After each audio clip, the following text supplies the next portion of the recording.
How Jesus helped his disciples increase their faith.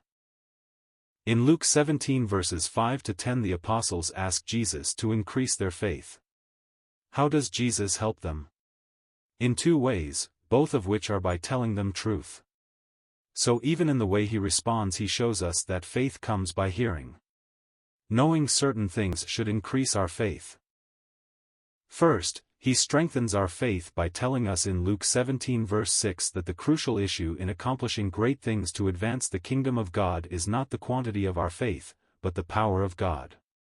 He says, "If you had faith like a grain of mustard seed, you could say to this mulberry tree, 'Be uprooted and planted in the sea,' and it would obey you." By referring to the tiny mustard seed after being asked about increased faith, he deflects attention away from the quantity of faith to the object of faith. God moves mulberry trees. And it does not depend decisively on the quantity of our faith, but on his power and wisdom and love. In knowing this, we are helped not to worry about our faith and are inspired to trust God's free initiative and power. The crucial issue in advancing the kingdom of God is not the quantity of our faith, but the power of God. Second, he helps their faith grow by telling them in Luke 17 verses 7 to 10 that when they have done all they are commanded to do, they are still radically dependent on grace. Jesus gives an illustration. You might want to read it again in verses 7 to 10. The gist of it is that the owner of a slave does not become a debtor to the slave no matter how much work the slave does. The meaning is that God is never our debtor. Luke 17 verse 10 sums it up, "So you also, when you have done all that you were commanded, say, 'We are unworthy servants, we have only done what was our duty.' We are always his debtor. And we will never be able to pay this debt, nor are we ever meant to. We will always be dependent on grace. We will never work our way up out of debt to a place where God is in our debt.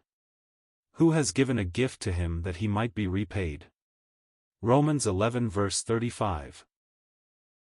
When it says in Luke 17 verse 9 that the owner does not thank the slave, the idiom for thank is provocative. I think the idea is that thanks is a response to grace. The reason the owner does not thank the slave is that the servant is not giving the owner more than what the owner deserves. He is not treating the owner with grace. Grace is being treated better than you deserve. So it is with us in relation to God. We never treat God with grace. We never give him more than he deserves. Which means that he never owes us thanks.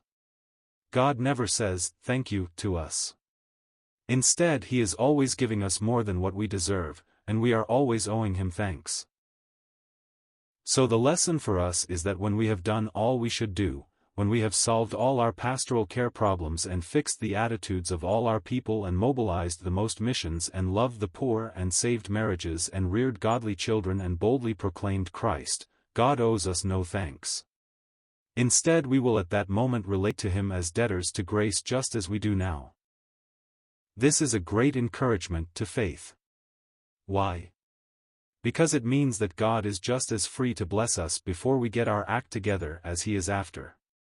Since we are unworthy slaves before we have done what we should, and unworthy slaves afterwards as well, it is only grace that would prompt God to help us. Therefore he is free to help us before and after. This is a great incentive to trust him for help when we feel like our act is not together. We will never be able to pay this debt, nor are we ever meant to. So two things increase our faith: 1, that God himself and not the quantity of our faith is the decisive factor in flinging mulberry trees out of the way, and 2, free grace is decisive in how God treats us before and after we have done all we ought to do. We never move beyond the need for grace.